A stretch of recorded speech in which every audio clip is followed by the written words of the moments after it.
सो time management आज की life में कितना इम्पॉर्टेंट है ये तो आपको पता ही होगा, लेकिन टाइम मैनेजमेंट करें कैसे? तो इसके लिए आज आप इस वीडियो को पूरा देखिए और मेरी बातों को ध्यान से सुने, ताकि आपको भी टाइम मैनेजमेंट करने में कोई प्रॉब्लम ना आए और जितनी भी हाउस वाइफ्स हैं उनको कुछ ना कुछ ज़रूर टिप्स मिलेंगी। सो फ्रेंड्स, आगे वीडियो बहुत इंपॉर्टेंट होने वाला है। अगर आपको वीडियो अच्छा लगे तो लाइक और सब्सक्राइब करिए, ताकि आगे जितने भी आगे आने वाले वीडियोस हैं उनके नोटिफिकेशन आपको जल्द से जल्द पहुंच सके। सो फ्रेंड्स, आज हम बात करेंगे टाइम मैनेजमेंट पे कि कैसे हम अपने टाइम को मैनेज कर सकते हैं और वर्किंग वुमेन्स जो हैं वो कैसे अपने टाइम्स को मैनेज कर सकती है। सो फ्रेंड्स, सबसे पहले इम्पॉर्टेंट होता है टाइम मैनेजमेंट के लिए अपने दिन की शुरुआत। ठीक है, अगर आप लोगों ने रियलाइज़ किया होगा कि जिस दिन हम लोगों के दिन की शुरुआत अच्छी होती है उस दिन हमारा पूरा दिन अच्छा जाता है। तो इसलिए फ्रेंड्स, सबसे पहले ये ज़रूरी है कि हम लोगों को अपना मॉर्निंग रूटीन फिक्स करना होगा।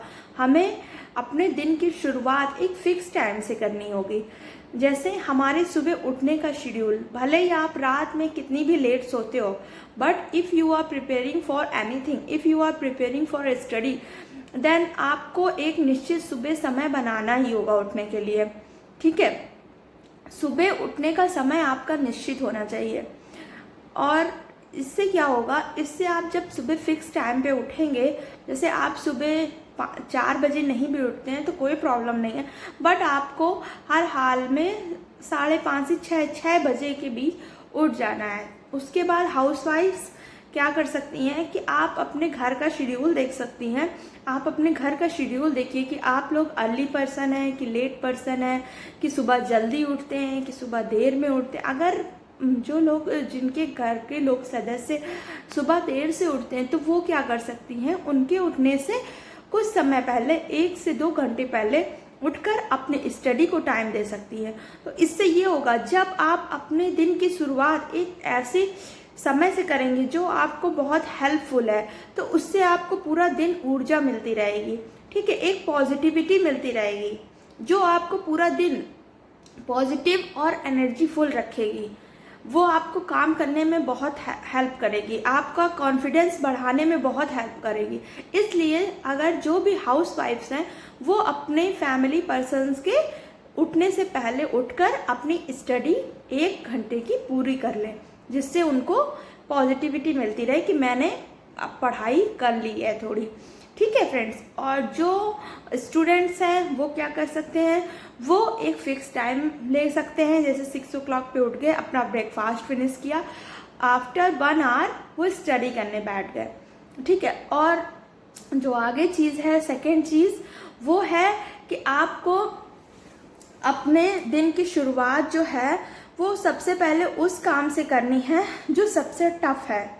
ठीक है, जैसे आप किसी सब्जेक्ट की प्रिपरेशन कर रहे हैं तो आपको सबसे पहले वो सब्जेक्ट चूज करना है जो सबसे टफ सब्जेक्ट है, क्योंकि जो सुबह का समय होता है उसमें हमारा माइंड जो है वो सबसे ज़्यादा एक्टिव होता है। तो अगर हम टफ काम को सबसे पहले करेंगे तो हमारा दिन जो है वो अच्छे से जाएगा। हमारा टफ काम तो हम लोगों का, क्योंकि बहुत एनर्जी होती है उस समय, तो उस पर सबसे ज़्यादा एनर्जी लगा सकेंगे।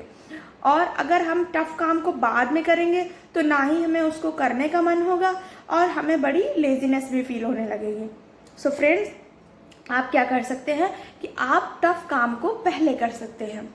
ठीक है, और फिर उसके आगे जो थर्ड चीज़ आती है वो आती है से नो। आई मीन, चीज़ों को मना करना सीखिए।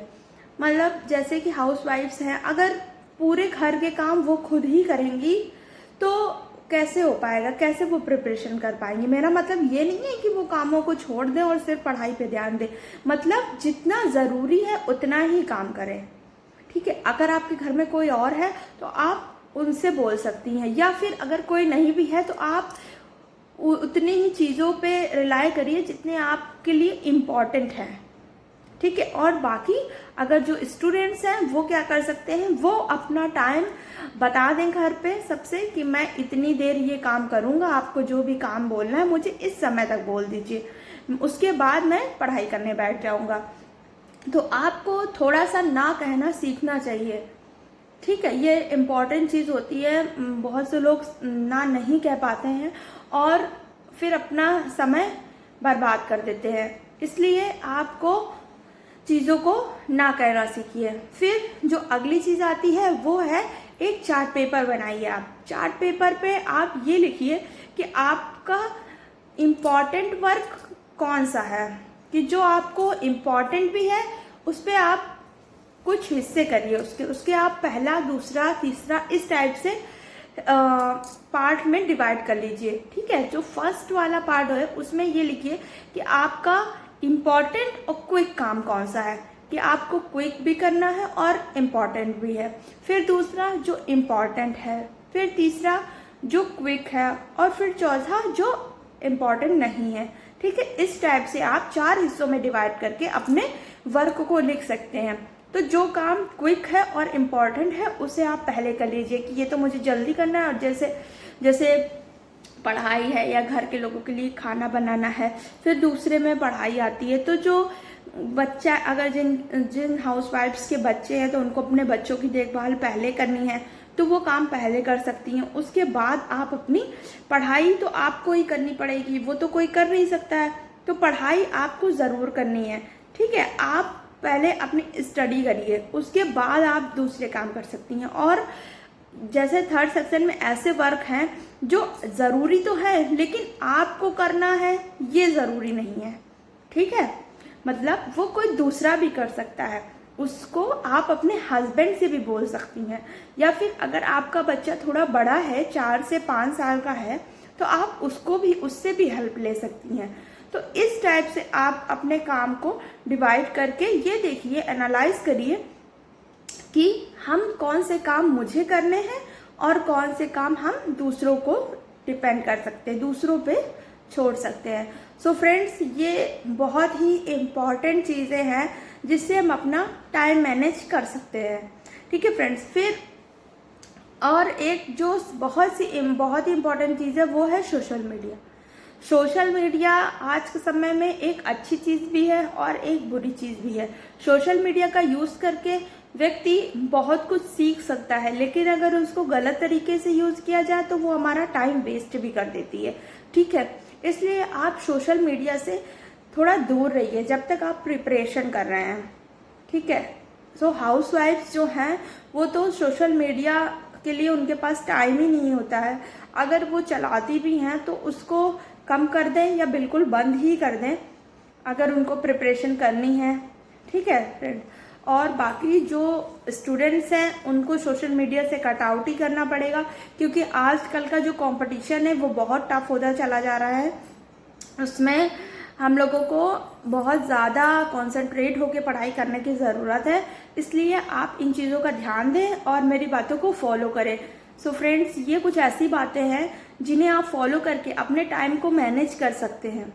ठीक है, this is a proper guidance for you. इस पे आपको वर्क करना चाहिए, इन चीज़ों पे आप वर्क करती रहें और ये ज़रूर एनालाइज करती रहें कि मैं कब क्या करना है, मुझे कब क्या करना है। इन चीज़ों को आप थोड़ा ध्यान से एनालाइज करते रहें। तो अगर आप इन सब चीज़ों को फॉलो करेंगे तो ज़रूर आप अच्छे से टाइम मैनेज कर पाएंगे। जैसे कि मैं हूँ, मैं यूट्यूब मैनेज कर लेती हूँ, घर का काम भी मैनेज कर लेती हूँ, तो ये, और अपनी पढ़ाई भी मैनेज कर लेती हूँ, तो ये एक गुड टाइम मैनेजमेंट की साइन होता है। ठीक है, आप लोगों को भी इसी तरीके से करना है। और आई होप सो आपको ये वीडियो बहुत पसंद आया होगा फ्रेंड्स। तो thank you friends, have a nice day.